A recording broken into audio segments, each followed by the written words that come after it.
you know what is the problem in the world? We're chasing goals of having or goals of doing. And we think if we have this, I will be happy. Or if I do this, I will be happy. The starting point should not be what do you want to have. The starting point is, what are you? What am I? I am inspiration. I am energy. I will give this to the world.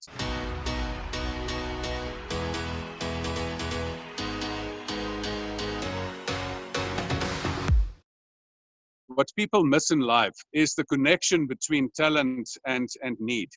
You know, finding your life purpose. I thought it was a general thing. I realized very few people are really living their life purpose. And that is, you start off at life by experimenting. Is this me? Is this me? It's 100% me? No, not yet. But I think you reach the sweet spot, the zone, which I call it, is when you look in the mirror and you see, what do I have in myself? I've got talents. And I mean, I always tell people, you are born as a solution to a problem. And you've got talents. You were given this God-given talents for a purpose, not to keep it for yourself. But lots of people do talent discovery, and even companies have talent managers that help people to develop talent. But do they connect it to the need? A good HR person is a person who says that this talent must be connected to this need. And you really find your life purpose if you do not only look in the mirror, but you also do this. And you do needs analysis and talent analysis. And a life purpose is born. And I mean, we're all adults enough to know that to get something born, you need two parties. But that through a fertile interaction takes place when your talent meets a need. You know there's a need in the world. You say, I'm the man for the job. And very often the best man for the job is a woman. Right, right. Yeah, it's that's so true. It's absolutely true. And you know, even I heard someone, I don't remember where or who it was, unfortunately, but someone was saying we need to stop asking our children what they want to be when they grow up and ask them what problem they want to solve. Yes, yes. And the starting point is, this is exactly, and I literally asked that to my children. I think you and I had a conversation in Auckland, New Zealand about this. And resulting from that conversation, I started to ask this for my children. And my other child, she was 9 years old. She's now a little older. I think she told me, she said, I'm going to solve global warming. I said, okay, thank you. We're waiting for you. Thank you. Working on it. Yes, yes, please. Yes. But at Yeah. least she started thinking about it. Right. And the problem is the people start with, you know, what is the problem in the world? We're chasing goals of having or goals of doing. And we think if we have this, I will be happy. Or if I do this, I will be happy. Now, I still live by this old psychologist or psychiatrist, Erich Fromm, who wrote a book, To Have or to Be. The starting point should not be what do you want to have. The starting point is, what are you? What am I? I am inspiration. I am energy. I will give this to the world. What was Mother Theresa? She was love. She gave it to the world, and she changed the world. And you don't have to change the world. You only have to change your world. In changing your world, you're changing the world.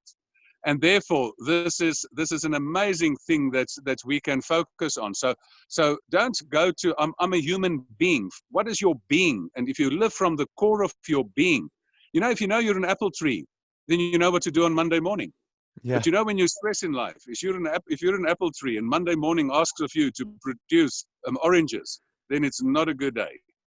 Yeah, that's it. And that's where we're living outside of our genius. You know, like when I first started going towards personal growth, I thought I was making myself better. But what I found was I was actually chipping away at all the things I thought I was supposed to be, or this person told me, or that community or school or whatever it was. And I actually found me, because I think, you know, we come as ourselves, and then layer upon layer upon layer of growing up comes onto us, and then we don't know who we are anymore. And I definitely lived that, because I was living someone else's life. And I think that's why I'm so passionate about telling these stories, because I found out it's not true. You know, you don't have to live someone else's life. You can live your life. And that was what now I believe personal growth is, letting go of all the layers so you can be you. Yeah, it's not about conforming, it's about becoming.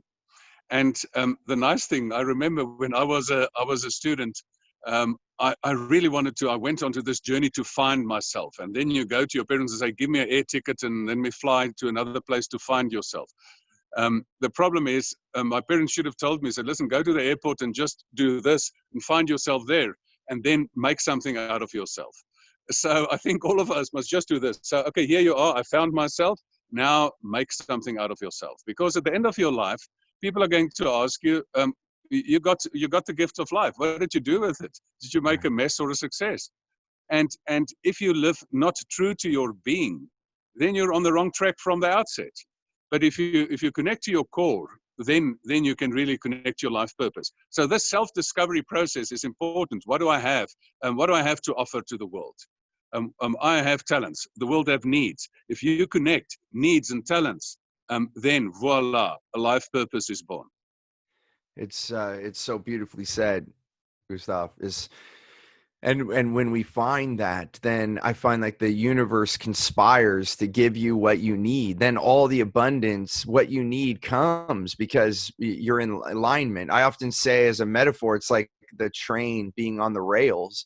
Often when we're not living our life purpose, we're like pulling our train through the dirt, and it hurts and it doesn't feel good. And then when you find your thing, it's like woo, and the train just goes right down the track, and you find. Now, it doesn't mean that it's going to be easy every single day, but it's definitely 10 times I've found, and I don't know if you found the same, smoother. And the moment you get there, the track is not always happy. Living a happy life is not lying on a beach under an umbrella with a glass with a little umbrella in it. It is really connecting to your life purpose, even in difficult times, whether it is coronavirus times, whether it's a difficult time to go through in your life, whether it's whatever, it's a war, whatever. If you take your talent and you really connect it to a need, you go to bed with a sense of accomplishment that I've earned my oxygen on earth. A lot of people, I jokingly say, so if you're not connected, you're a bit of an oxygen thief, because you're just a consumer, not yet a contributor. You're a tourist, not yet a transformer. So if you just live this life for yourself and not beyond yourself, life is interesting. It's like the eye. If the eye sees itself, it becomes blind. A cataract in the eye is the eye seeing itself. But the eyes must see through it. So I always tell my clients, and until I had my children, it was easier, but I always say children are not given to you, they're given through you to life. And your only task is to sit with them and connect them and to create a space where they can discover themselves. And we do that very often, but we do not take our children enough out to the world.